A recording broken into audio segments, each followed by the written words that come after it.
Hey guys, welcome back to part 3 of building muscle. So today we're going to talk about recovery that's related to building muscle, right? So a lot of us neglect this area of lifting and we don't care about it as much. We're like, yo, I just gotta lift heavy shit, eat a lot of food, and make gains, right? So, yo, tell us the importance of recovery and then some methods or some things we can do to recover properly and grow that muscle. Alright, so some aspects of recovery are fatigue management and stress management. You want to talk about fatigue management first. It's related to sleep, mainly sleep, and then you have things like deload periods and mobility work and things like that you do before and after training. Yeah. So let's talk about the importance of sleep first. Okay. Alright, let me give you a story. Story time. Story time Yeah. is there's a very successful business owner, about 51 years old. He worked a lot of hours, spent time with his family. He ate healthy, went for a 5-mile run every single day. Just dropped dead one day from heart failure. Reason? He was getting only 4 hours of sleep every single day. Right? So no matter how efficient you are in every other aspect of your life, sleep will be the most important thing for recovery. Yeah. Right? So if you're not sleeping 6 to 8 hours, possibly more if you need it, but 6 to 8 hours is a good amount of time to sleep. Now, why do we need sleep to gain muscle? Yeah. You build muscle during your sleep. Right? You're not building muscle in the gym, you're breaking down muscle in the gym. 100%. Right? By eating and sleeping, you are providing yourself the nutrients by eating the food, and then your body is building itself back up, rebuilding that muscle during your sleep, specifically your REM sleep. Am I right? Okay. Yeah, REM, deep sleep, Deep sleep, mostly, right? And you 100%. produce like all sorts of different hormones, your Testosterone, IGF-1, testosterone, growth hormone, things like that during your sleep. 100%. So if you're lacking that deep REM sleep, you're also taking away from a lot of the progress that you could be making. Yeah. There's no supplement for sleep.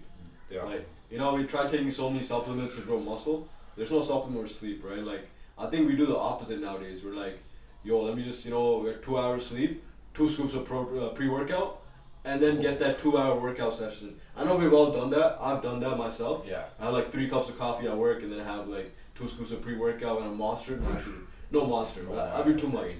But yeah, and then get that workout in. But yo, if you have that sleep, everything, just think about it logically, right? When you get good sleep, next day everything just flows. Your performance in the gym is better. Yeah. Your mind is better. You're not cranky and grumpy all the time. You just make good food decisions. Your right? hunger level, your satiation levels are better when you get good sleep. Yeah. Sleep and nutrition are actually so much more related. They're intertwined. and they go together. Yeah. Think about it. Anytime you feel tiredness, you crave sugar, you crave all these sweet things. Emotional eating and all these things. Sometimes that's just lack of sleep. Yep. Simple as that. It's not depression or anything. It's just lack of sleep. It could be. I'm not saying that, but I'm just saying. It could. It's a big possibility. Yeah, sleep is a really big factor that could help with a lot of things.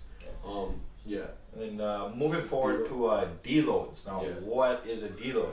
A deload is usually a period of time you take into account during your training phase when you have accumulated a certain amount of volume, a certain amount of stress through your nervous system, muscular system, that you just tend to feel burnt out in that sense. So you take a planned week, kind of reduce the volume. I wouldn't say take it off completely, but still get in the same movements, reduce the volume by 50%, reduce the weight by 50%, reduce the kind of work you're doing for 50%. So in a way you're doing less. You're keeping your recovery protocols, your nutrition the same in order to help your recovery. Mindset wise, deloads help you. They give you a break from lifting so heavy all the time, right? Because it does get mentally draining lifting heavy.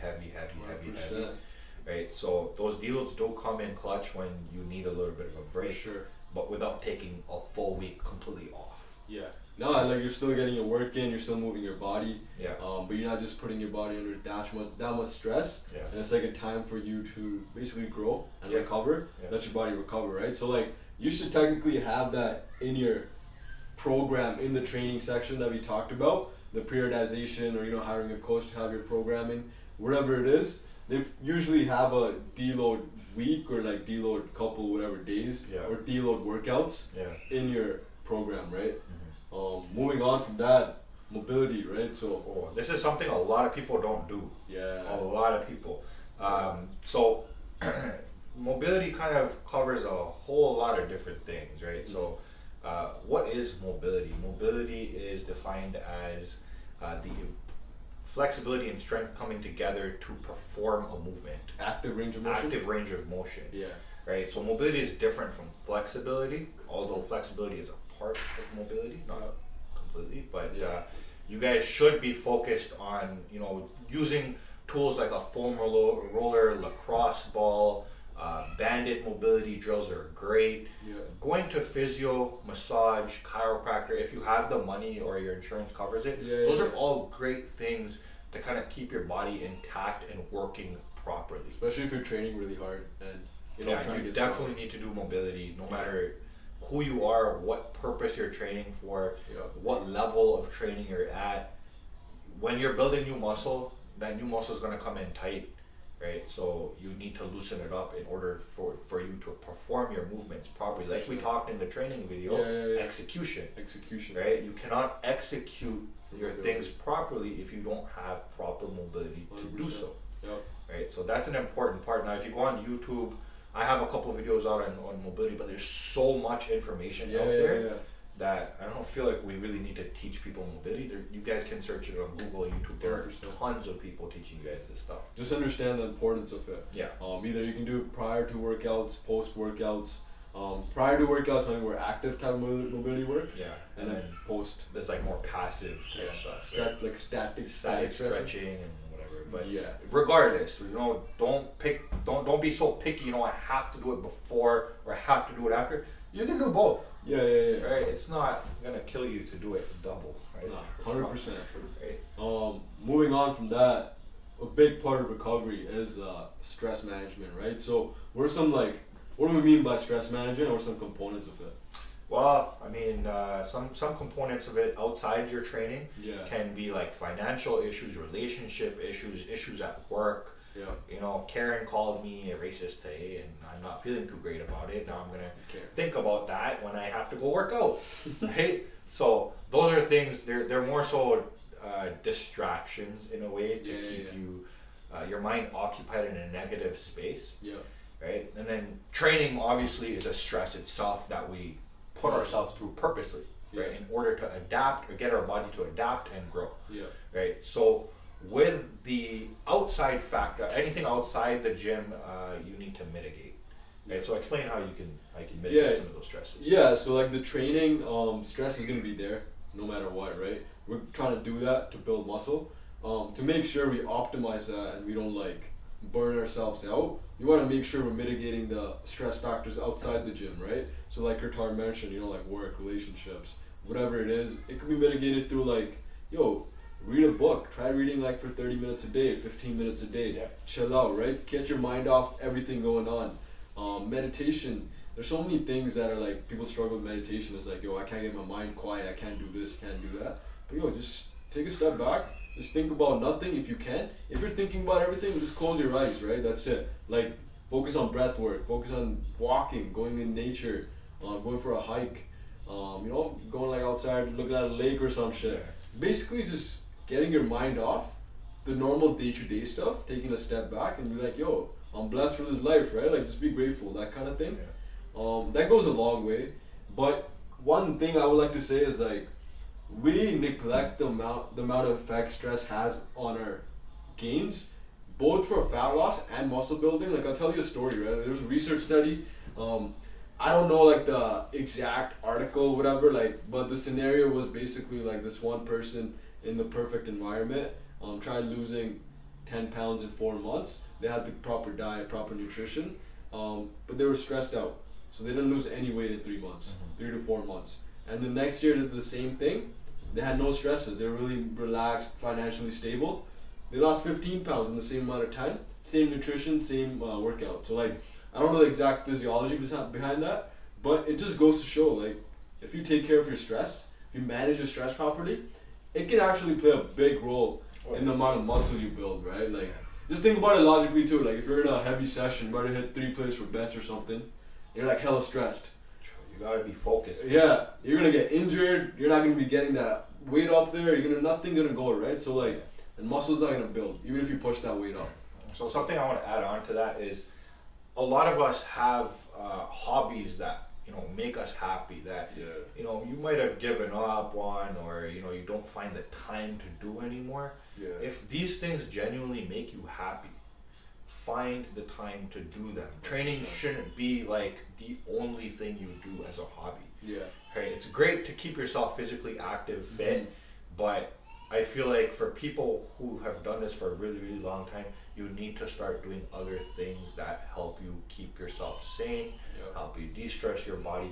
Things out, like playing basketball, for example, is one thing I love doing as growing up. Now it's like I can't play ball anymore. It's just taking walks and stuff like that. With listening to music. Chilling with your dog. Playing with my dog. That's like a really good thing. If you have a dog, bring your dog everywhere with you. Play with your dog. Get the walk in. Get your cardio in with your dog. 100%. There's just small things that you may have neglected in the past because you didn't have time to start doing those things. For sure.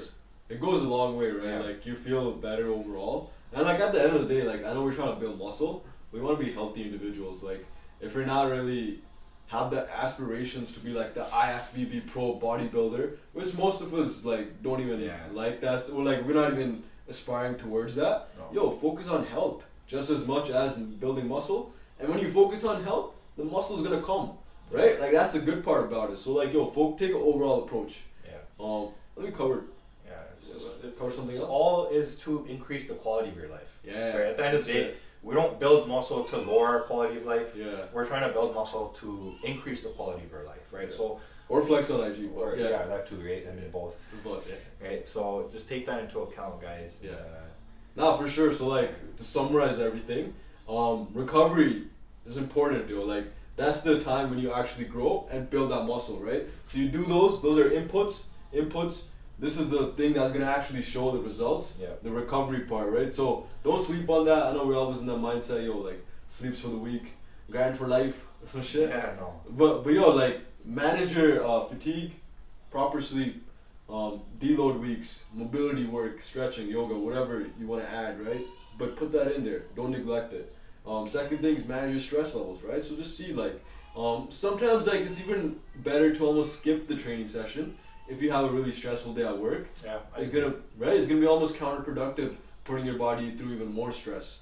Like a whole hard ass day at work and then you go put your body through that hard session. It's gonna be not really result in many things, right? So do things you enjoy in life also, because it's all about the quality of life, as Qatar said, and overall health. Okay. Not just about the building muscle. That's gonna come along the way. Right? It was Gucci. I think that's Gucci, man. Okay. Hopefully you guys recover from this video of the beautiful knowledge. Okay. Bye. So don't watch it still here. So this fucking dude till here. And don't worry, in 10 years, bro, people are gonna be